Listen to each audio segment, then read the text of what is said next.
Assalamualaikum warahmatullahi wabarakatuh. Perkenalkan, kami dari kelompok 2 kali ini akan membawakan materi dasar-dasar ilmu komunikasi dan juga pengantar public relations. Perkenalkan, saya Rifki Azizan dan kelompok saya ada Zulfan Anbia, Rio Sadewo, Adrian Rivaldi, dan juga Bintang Fauzan. Nah, di sini kita tahu bahwa komunikasi itu menjadi satu hal yang penting, sangat fundamental, di mana ketika manusia tidak berkomunikasi sama sekali, maka fungsi manusia sebagai makhluk sosial itu juga akan berhenti. Nah, sebagaimana tadi fungsi manusia, tentu di sini kita akan tahu dulu tujuan pembelajaran dari materi yang akan kami sampaikan.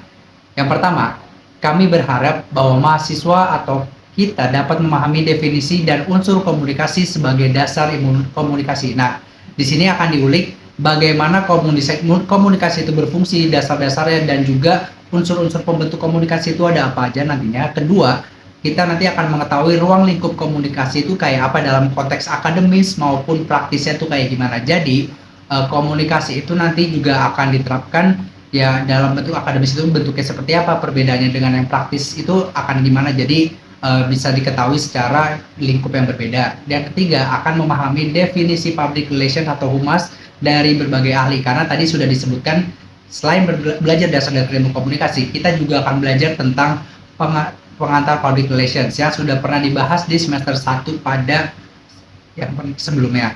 Keempat, akan menjelaskan teori dasar kehumasan yang mendukung praktik PR. Jadi nanti di sini ada teori-teori yang didukung yang sudah dijelaskan juga sama praktik public relations-nya, dan juga nanti dari situ kita juga akan paham nih bagaimana kehumasan itu berfungsi dan juga tupoksinya itu akan seperti apa. Juga yang kelima adalah kita juga paham tentang fungsi dan peran humas itu dalam organisasi itu gimana, baik internal maupun eksternal. Jadi nanti semua udah bisa diketahui gitu ketika nanti organisasi internal itu gimana, fungsi humas, juga di dalam lingkup eksternal nanti akan seperti apa humas di organisasi.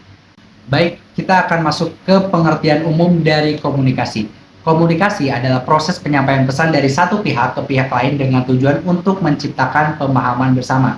Di mana nanti ya ketika sang pengirim pesan dan juga penerima pesan akan mendapatkan pemahaman yang sama di situ, dan juga nantinya akan terus berbalik dan komunikasi itu akan terus berlanjut. Ketika pemahaman bersama itu tidak didapatkan, maka nantinya komunikasi itu belum bisa tercapai gitu. Nah, di sini juga ada cakupan menurut para ahli. Pertama dari Harold de Laswell. Pertama, dia mengatakan who says what in which channel to whom with what effects. Intinya adalah komunikasi dipandang sebagai proses penyampaian pesan dengan 5 unsur, yaitu mencakup siapa yang menyampaikan informasi, lalu juga siapa yang mengatakan apa, lalu melalui saluran apa, kepada siapa, dan juga efek apa yang akan diberikan kepada penerima pesannya gitu. Nah, yang kedua juga ada Everett M. Rogers, di mana di sini komunikasi adalah proses di mana suatu ide dialihkan dari sumber kepada penerima dengan maksud untuk mengubah tingkah laku seseorang gitu. Nah, di sini dari teori ini kita juga kurang lebih mirip-mirip, di mana kita juga lihat nih ada perubahan tingkah laku dari komunikasi yang disampaikan kepada komunikannya. Nah, juga ketiga ada dari Carl E. Hofland, di mana komunikasi adalah upaya untuk mengubah perilaku orang lain melalui penyampaian pesan. Nah, nanti sebenarnya dari ketiga teori ini juga ini semua nggak bertentangan, saling berkesinambungan satu sama lain, dan juga nantinya intinya komunikasi itu diartikan sebagai suatu hal yang dapat diterima dan juga nanti ada perubahan perilaku dari yang menerima pesan tersebut. Nah, contohnya apa dari penerapan komunikasi dalam sehari-hari? Yang pertama adalah obrolan antara mahasiswa dan juga dosen di kelas. Di situ ada interaksi penyampaian pesan diterima dengan mahasiswa, dan nanti mahasiswa akan menyampaikan umpan balik dalam bentuk pertanyaan atau juga biasanya dalam bentuk saran-saran. Kedua, ada chat di WhatsApp untuk menyampaikan informasi. Nanti juga ada banyak yang menerima pesan dari dalam bentuk chat gitu. Dan terakhir juga ada penyiar radio yang memberi informasi kepada pendengar. Kita lanjut ke topik berikutnya, yaitu unsur-unsur yang ada di dalam komunikasi. Oke, yang pertama ada beberapa poin, yaitu komunikator, komunikan, pesan, media atau saluran, dan juga efek atau feedback. Ada 5 poin. Yang pertama, komunikator. Komunikator itu sebagai pengirim pesan utama gitu, yang menyampaikan sebuah pesan yang akan disampaikan gitu. Lalu ada komunikan sebagai penerima pesan yang disampaikan oleh komunikator tadi. Lalu yang poin ketiga ada juga pesan atau berikut informasi yang disampaikan dalam komunikasi, dalam lingkup komunikasi tersebut. Terus juga ada media dan saluran, itu adalah alat penyalur komunikasi seperti tulisan, terus ada media sosial dan lain-lain lah. Lalu ada feedback atau umpan balik itu, atau efek, yaitu respons atau dampak yang diterima setelah pesan itu dipancarkan gitu. Kalau mengacu dari sebuah tokoh sih ada dari Laswell ya, kayak who says what to whom, in which challenge, who says what, in which channel to whom with what effect gitu. Atau komunikator menyampaikan pesan melalui media apa kepada siapa dengan feedback apa gitu. Oke, next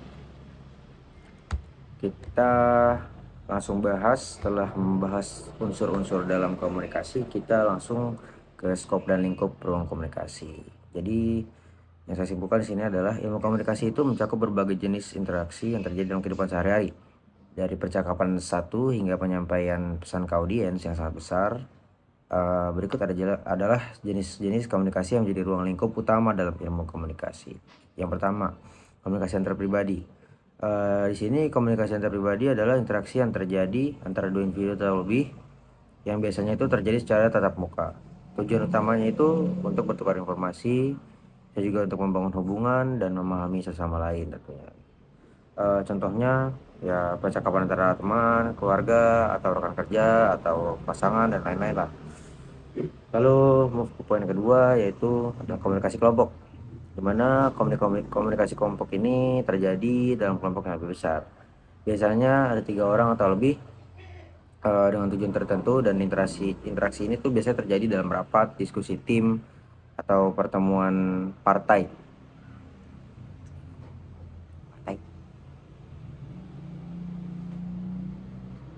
Lalu ada komunikasi organisasi. Komunikasi organisasi ini merupakan komunikasi yang proses penyampaian pesannya itu terjadi dalam sebuah organisasi gitu.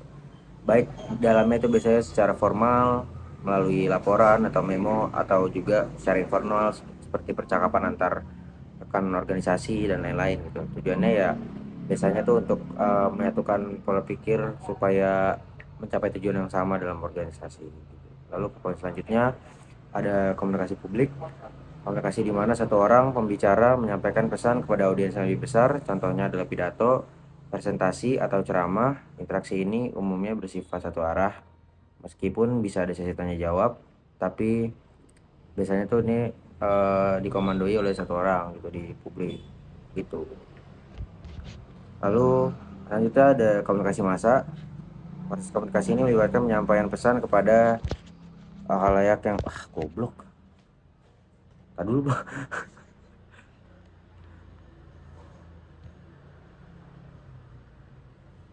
Ya, jadi komunikasi massa yang terakhir, proses komunikasi yang melibatkan penyampaian pesan kepada halayak ramai. Biasanya ini tuh terjadi secara anonim atau serentak melalui media massa. Nah, medianya tuh bisa berupa televisi, terus juga koran atau artikel-artikel. Itu sih kurang lebih. Next, setelah kita belajar materi skup dan ruang lingkup ilmu komunikasi, kita akan move ke materi definisi public relation. Banyak banget definisi public relation. Yang pertama ada menurut IPRA atau International Public Relation Association, yang dimana mereka mengungkapkan public relation adalah fungsi manajemen yang membangun dan memelihara hubungan timbal balik yang saling menguntungkan antara organisasi dengan publiknya, yang dimana fungsinya adalah untuk menciptakan saling pengertian dan dukungan. IPRA merilis definisi resmi, a new definition of public relation, di dalam website mereka. Dan juga dari artikel Public Relation Education, a review of the IPRA model. Selanjutnya ada kutipan dari Gottlieb Center dan juga Brum, di mana mereka mengatakan public relation adalah fungsi manajemen yang membantu membangun serta memelihara hubungan yang baik. dan saling menguntungkan antara organisasi dengan publik yang mempengaruhi keberhasilan atau kegagalan dalam organisasi. Dalam buku Effective Public Relation, ada jurnal Indonesia yang memakai kutipan dari Sudlip, Center, dan juga Brum, yaitu kutipan jurnal Aspikom di tahun 2017. Kemudian ada menurut Effendi. Menurut beliau, PR adalah komunikasi dua arah yang dilakukan secara terencana untuk menumbuhkan saling pengertian antara organisasi dengan publik. Ada juga menurut Rosadi Ruslan, beliau mengatakan PR adalah seni sekaligus ilmu sosial yang digunakan untuk menganalisis kecenderungan, memprediksi konsekuensi, serta memberikan saran kepada pimpinan organisasi agar dapat menciptakan hubungan yang harmonis dengan publik. Jadi di antara definisi di atas, di definisi yang sudah disebutkan, ada kesimpulannya. Kesimpulannya adalah PR adalah fungsi manajemen dan komunikasi yang bertujuan untuk membangun hubungan harmonis, saling menguntungkan, serta dilandasi kepercayaan antara organisasi dan publiknya melalui komunikasi dua arah yang terencana dan berkesinambungan untuk menciptakan citra positif dan juga dukungan publik. Pada bagian teori dasar kehumasan, ada beberapa hal penting yang harus kita pahami. Pertama, ada teori sistem. Sederhananya itu, organisasi nggak bisa berdiri sendiri. Pasti bakal ada hubungannya sama lingkungan sekitar. Nah, kalau lingkungannya berubah, otomatis organisasi itu juga harus bisa menyesuaikan diri. Disinilah humas berperan penting banget buat ngejaga keseimbangannya. Lalu yang kedua itu ada teori komunikasi dua arah simetris dari James Grunig. Ya, intinya itu komunikasi bukan cuma soal nyampein informasi satu arah, tapi harus ada dialog yang seimbang antara organisasi sama publiknya. Jadi bukan siapa yang menang, tapi gimana caranya sama-sama dapat win-win solution itu. Selanjutnya, humas juga dituntut punya hubungan baik sama stakeholdernya, baik itu pihak internal ataupun eksternal. Karena dukungan stakeholder ini banyak menentukan keberlangsungan organisasi itu. Terus yang terakhir ada prinsip dasar humas, yaitu kepercayaan, transparansi, terus ada mutual understanding. 3 hal ini penting banget soalnya. Kenapa penting? Karena bakal jadi pondasi buat ngebangun reputasi yang positif, sekaligus buat membangun hubungan jangka panjang dengan publik. Nah, sekarang kita masuk ke fungsi humas di dalam organisasi. Yang pertama, tentu aja nyebarin informasi. Tugas humas di sini memastikan pesan yang keluar dari organisasi bisa tersampaikan dengan jelas, akurat, dan pas kepada publik. Baik itu soal program, kebijakan, ataupun aktivitas organisasi lainnya. Terus fungsi yang kedua itu membangun citra positif. Reputasi itu nggak datang gitu aja, tapi dibentuk lewat komunikasi yang konsisten, terbuka, dan bisa dipercaya. Nah, humas punya peran besar buat ngejaga supaya citra organisasi tetap baik di mata publik. Selanjutnya, humas juga bisa menjadi jembatan antara organisasi dengan stakeholder. Jadi bukan cuma nyampein kepentingan organisasi ke publik, tapi sebaliknya juga bisa membawa aspirasi publik ke dalam organisasi. Terus fungsi berikutnya ngelola krisis komunikasi. Kalau muncul isu-isu negatif atau krisis yang bisa merusak reputasi, humas harus cepat bertindak tuh. Mulai dari menenangkan situasi, ngatur arus informasi, sampai ngejaga kepercayaan publik biar nggak hilang. Contoh kayak ada perusahaan yang lagi menghadapi masalah layanan atau produk. Di situ humas harus segera klarifikasi. Terus minta maaf kalau perlu, dan kasih tahu langkah-langkah solusi yang udah dijalani nih sama perusahaannya. Bisa dibilang fungsi humas bukan cuma soal nyampein informasi aja sih. Jadi lebih luas, pastiin hubungan organisasi dengan publik itu tetap sehat, stabil, dan saling ngeuntungin. Jadi kita akan move ke materi peran humas dalam organisasi. Ada beberapa peran humas dalam organisasi. Yang pertama ada peran komunikator. di mana humas menjadi penyampai pesan organisasi kepada publik, sekaligus mendengarkan feedback dari publik. Fungsinya adalah memastikan komunikasi berjalan dua arah agar terciptanya pemahaman. Yang kedua, ada peran relationship builder, di mana humas membangun, memelihara, dan memperkuat hubungan harmonis dengan publik internal, seperti karyawan dan juga manajemen, maupun kepada eksternal, yaitu kepada media, pelanggan, pemerintah, masyarakat, dan eksternal lain-lainnya. Tujuannya adalah untuk menciptakan kepercayaan dan juga dukungan. Yang ketiga, ada peran manajerial atau strategic planner, di mana humas terlibat dalam perencanaan strategis organisasi, menganalisis isu, memprediksi dampak, memberikan masukan kepada pimpinan, serta merancang program komunikasi yang sesuai dengan visi, misi, dan juga tujuan organisasi. Yang keempat, ada peran teknis.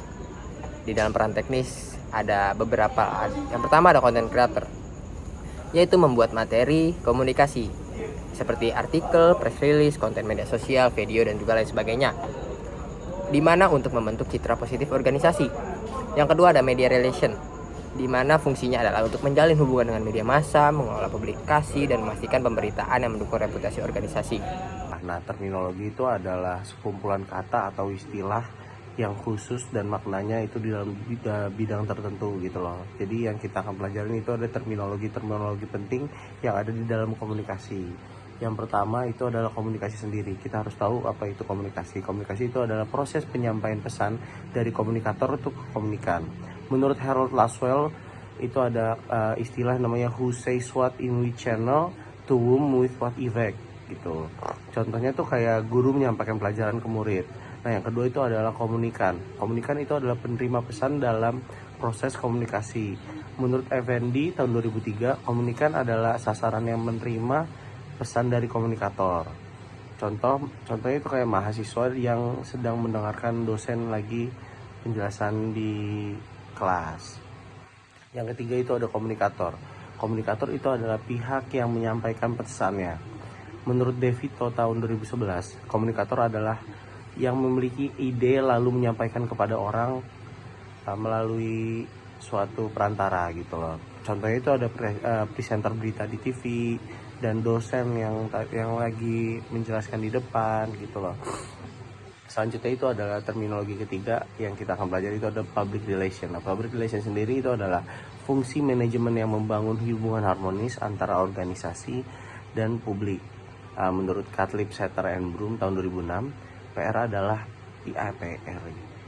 Menurut Catlip, Setter, and Broom tahun 2006, PR adalah fungsi manajemen yang membangun dan memelihara hubungan baik serta memanfaatkan antara organisasi dan publik Menurut Catlip, Setter, and Broom tahun 2006, PR adalah fungsi manajemen yang membangun dan memelihara hubungan baik serta bermanfaat antara organisasi dengan publik yang memengaruhi kesuksesan organisasi gitu. Habis itu selanjutnya itu ada stakeholder. Nah, stakeholder ini adalah pihak internal maupun eksternal yang memiliki kepentingan terhadap organisasi. Menurut Freeman tahun 1984, stakeholder adalah individu atau kelompok yang dapat memengaruhi atau dipengaruhi oleh pencapaian tujuan organisasi gitu. Nah, udah berapa tadi? Yang keenam, yang kelima lah. Nah, yang kelima publik. Nah, yang kelima itu adalah publik. Apa itu publik? Publik itu adalah kelompok orang yang menjadi sasaran komunikasi organisasi. Jadi itu kayak audiens gitu loh. Menurut Onong Ucajaf Effendi tahun 2002, publik adalah kelompok masyarakat yang mempunyai perhatian atau kepentingan tertentu terhadap isu atau organisasi. Nah, yang keenam itu kita akan belajar yang namanya citra. Gambaran yang citra itu adalah yang keenam kita akan belajar tentang citra. Citra itu adalah gambaran yang terbentuk di benak publik tentang suatu organisasi gitu. Menurut Frank